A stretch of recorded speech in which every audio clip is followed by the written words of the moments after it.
हो, पवार साहेबांचा मी कार्यकर्ता आहे, मी कार्यरत आहे, परंतु मी तिथे फक्त एक सामान्य शेतकरी म्हणून गेलो.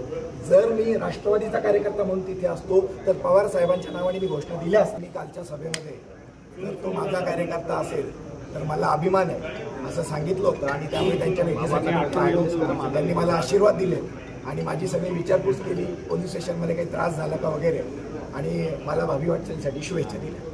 एकूणच तुम्ही जे काय त्यावेळेस ओरडला खरं म्हणजे त्यांनी नंतर ते बोलले पण आधी जे ओरडला ते काही बागुल नेहमीप्रमाणेच नाही. मला असं वाटतं की आमचा निफाड तालुका ही कांद्याची पंढरी आणि ज्यावेळी पंतप्रधान इथे येतात त्यावेळी शेतकऱ्यांचा हा मोठा मुद्दा आहे. गेल्या काही महिन्यांपासून आणि कांदा विषयावर त्यांनी बोलण्याऐवजी धार्मिक तेढ निर्माण करण्यासारखे वक्तव्य केले. मी 15 मिनिटं त्यांचा वेट केला की ते कांदा विषयावर आत्ता तरी बोलतील, पण ते जाणवलं नाही की मला याच्यापुढे नंतर ते बोलतील आणि पर्यायाने मला न राहून हे सगळं करावं लागेल. मी त्यांना म्हटलं की तुम्ही कांद्यावर बोला. समोर पोलिसांनी काय कारवाई केली यासाठी शरद पवारांनी किंवा महाविकास नाही अजिबात म्हणजे मी त्यावेळी तिथे ज्यावेळी होतो त्यावेळी सामान्य शेतकरी म्हणून मी तिथे गेलो होतो आणि कोणाचा मी पवार साहेबांच्या नावाने तिथे घोषणा दिल्या नाहीत, मी कोणत्याही पक्षाच्या नावाने घोषणा दिल्या नाहीत. मी तिथे फक्त एक सामान्य शेतकरी म्हणून गेलो होतो.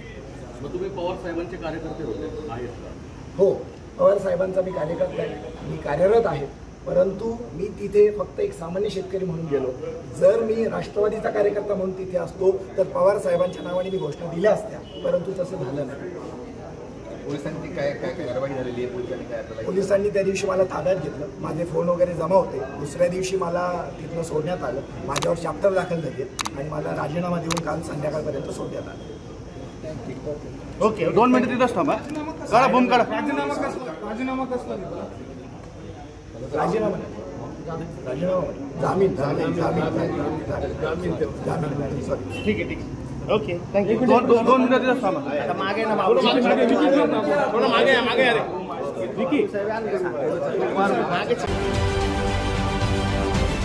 राजकारणातील प्रत्येक अचूक बातमीचे सर्वात आधी अपडेट्स मिळवण्यासाठी सरकारनामाच्या सर्व सोशल मीडिया प्लॅटफॉर्मला लाईक, फॉलो आणि सबस्क्राईब करा.